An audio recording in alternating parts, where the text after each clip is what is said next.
I still remember the day I truly understood what aging meant.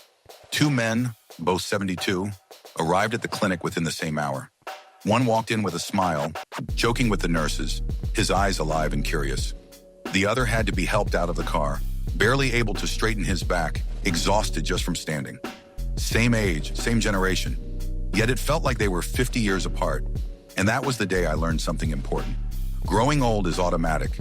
Aging is optional. My name's Michael. I'm 50 years old now, and for 10 years I worked as a paramedic. I've seen people at their best and their worst. I've met 85-year-olds who could outwalk me, and I've met 60-year-olds who looked as if life had already ended for them. So when people ask me, what's the best way to stay young after 70? I don't answer from theory. I answer from the hundreds of faces I've seen and the thousands of little moments that taught me what actually matters. This is my story, and it's the story of the people who taught me what staying young really means. One of the first lessons I learned came from watching what I started calling the recliner chair curse. You know the chair I'm talking about. Soft, warm, comfortable, too comfortable. A few old movies on TV, a nap, another nap, and suddenly days blur into each other. I saw it over and over. The more people sat, the stiffer they became. The stiffer they became, the less they moved. And the less they moved, the faster they aged. It wasn't malicious, it was gradual, a slow, quiet slide downward. But then there were others. A 75-year-old woman who walked in the park every morning with a little backpack, an 81-year-old man who swam half an hour each day, a 90-year-old couple who spent hours tending their garden. They didn't run marathons. They just refused to become furniture. And here's the truth I kept seeing. Movement is life. Stillness is decay. There's one man I still think about. We were the same height, same build, both around 50 at the time. He told me, I used to walk 10 miles a day, but I stopped for one winter, just one. Then I never started again. He didn't say it sadly. He said it like someone describing a small mistake, but I could see in his eyes he knew it wasn't small. From that day, I promised myself, if you stop moving, you start aging. No exceptions. Here's something very few people talk about. After 70, your body doesn't age first. Your purpose does. You need something to look forward to. Something that pulls you out of bed. I knew a 90-year-old couple who had the most beautiful flower garden I've ever seen. They didn't do it for money, not for praise, just for joy. Another man carved tiny wooden animals. Small, delicate, perfect. Each one took hours. He said carving kept his hands and his mind alive. And there was a woman who volunteered at a local shelter. Just 2 hours a day. But those 2 hours gave her more life than anything else. The pattern was always the same. Purpose creates energy. Lack of purpose drains it. When people stopped having a reason to get up, that's when I saw true aging begin. I once treated a man who had just retired. His whole life had been built around his career. He didn't know what to do without it. His body didn't fail him. His purpose did. And watching that, it scared me more than any medical emergency ever had. That's when I learned, if you're over 70 and you don't choose a purpose, life will choose one for you, and you may not like its choice. Aging can be scary. Your friends pass away, your body changes. The world becomes unfamiliar, but the people who age best all shared one thing. They could laugh at life and at themselves.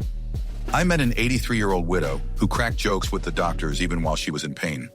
She said humor was her armor, and she wasn't wrong. I noticed something powerful. The ones who laughed stayed mentally sharper, socially connected, physically more resilient. It wasn't magic, it was attitude. Laughter doesn't make you young, but it keeps you from becoming old. There was a man I'll never forget. I called him the unofficial mayor. Why? Because he greeted everyone. Every single person he met, young, old, strangers, neighbors, didn't matter. He made one new friend a day.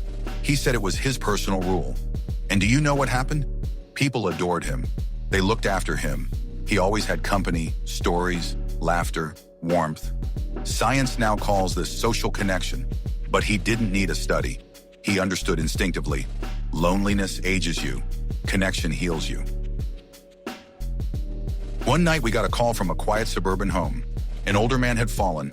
He wasn't injured badly, but what struck me wasn't his condition. It was his silence. There were no photos on the walls, no signs of visitors, no books, no letters, no life.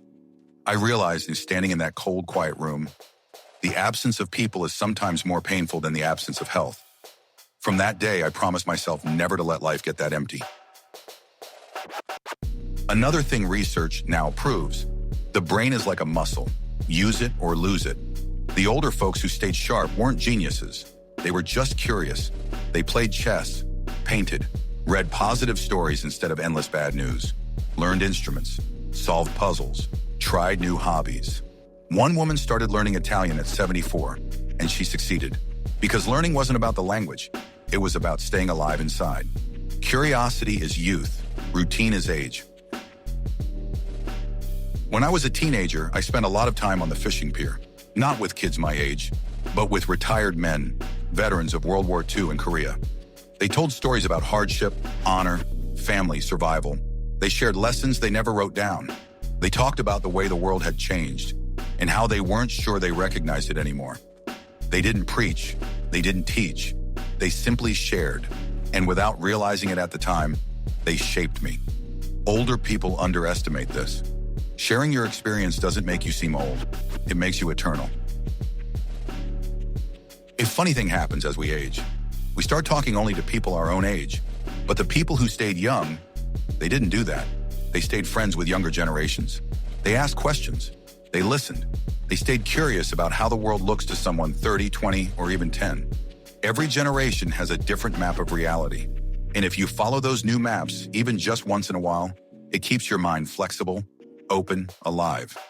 Being around youth doesn't make you young. It keeps you from growing old.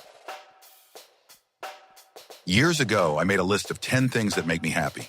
Sunshine, swimming, forests, animals, a good cigar, learning something new, music, sailing, a warm fireplace, a peaceful sunrise. When life overwhelms me, I pick one and do it. 3 times a week minimum. And here's the key. Happiness isn't meant to be kept to yourself. It grows only when shared. Christopher McCandless once said, "Happiness is only real when shared." And he was right. Love changes everything. Romantic, family, friendship. It doesn't matter. Humans are built to love and be loved. But I also learned something else. For many older people, pets become the most reliable source of love. A calm older dog, a quiet cat. They don't care about your wrinkles. They don't care about your age. They just need you. And that need keeps you young. Give love. Receive love. Everything else is secondary. After 10 years on the job and hundreds of conversations, I realized something. The people who stayed young after 70 all followed, consciously or not, a simple rule. Something to do. Someone to love. Something to hope for. Alexander Chalmers said that long ago, but I saw it proven every day in real life. That's the formula. Not supplements, not miracle cures, not secret diets, just purpose, connection, and hope. If you're listening to this and you're over 70 or heading there, I want you to remember this. You are not old. You are simply alive in a world that wants you to believe you've already finished your story. But your story isn't over. Not even close. Move your body. Feed your mind. Open your heart. Stay curious. Stay connected. Stay hopeful. Because staying young isn't about age. It's about choosing life every single day.